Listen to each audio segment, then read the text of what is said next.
Israel's military is stepping up its campaign of airstrikes on Gaza as hospitals in the region run short of supplies and fuel.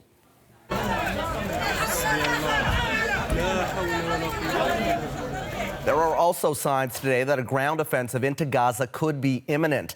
This is video into us this morning from Israel's military, which says it has conducted a targeted raid into northern Gaza using tanks, striking at multiple Hamas targets before pulling back across the border. Senior international correspondent Margaret Evans is part of our team covering the conflict. She is in Jerusalem right now. So, Margaret, good morning to you. I understand Israel's stepping up operations, as we just talked about, as aid agencies within Gaza say that they are running dangerously short on fuel. What can you tell us about the situation on the ground there this morning? Well, this isn't the first time that a small number of Israeli troops have gone into Gaza, but it is being portrayed as more significant than others. And again, from the Israeli Defense Forces, they continue to say they're laying the groundwork for the next phase of the war. The air campaign is now in its 20th day. And of course, as we've seen, Palestinian civilians continue to pay a very high price for that. UNICEF says that the number of children who've been killed in those airstrikes is now more than 2,000, in fact, 2,300. And that they say it should be, in fact, a stain on the conscience of the international community. We've said that we've had aid agencies saying they're running out of fuel. Very few aid trucks have been allowed in so far, but fuel is not allowed in. Have a listen to what a spokesperson for the UN's main agency dealing with Palestinian refugees had to say about what the implications of the lack of fuel are going to be.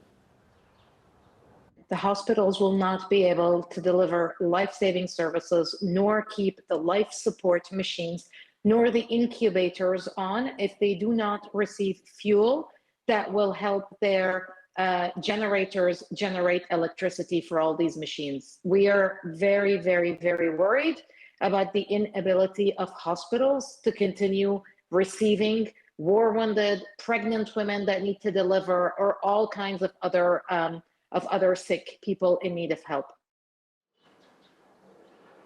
Israel says it is not going to allow fuel in because it says it will go directly to the hands of Hamas. They say they don't have guarantees that that won't happen.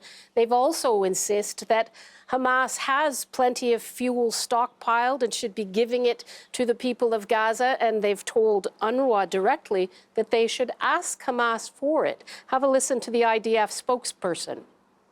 It's all inside the Gaza Strip, and there's enough for many days for hospitals and water pumps to run, only the priorities are different. Hamas prefers to have all of the fuel for its warfighting capabilities, leaving civilians without it. And Margaret, I understand that we also got an update from Israel on the hostages captured by Hamas. What are officials saying in terms of that?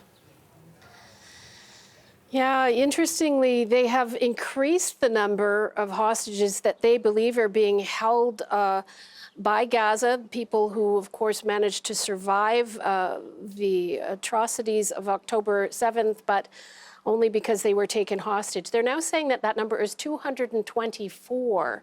That is not including the 4 hostages who've already been released. So that is an increase. We're also hearing lots of talk about a potential deal being negotiated for a larger number of hostages.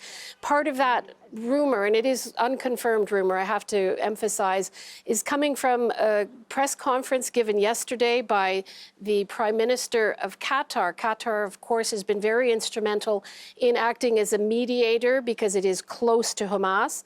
And so you have the talk of these mediations coming forward, and the Prime Minister yesterday said that he feels that they're close to a breakthrough. One of the other new developments is that the World Health Organization is really pressing for access to the hostages, and it's demanding that Hamas give proof of life for those hostages. And we continue to hear the heart-wrenching stories from families of those hostages. Senior international correspondent Margaret Evans joining us from Jerusalem. We thank you this morning.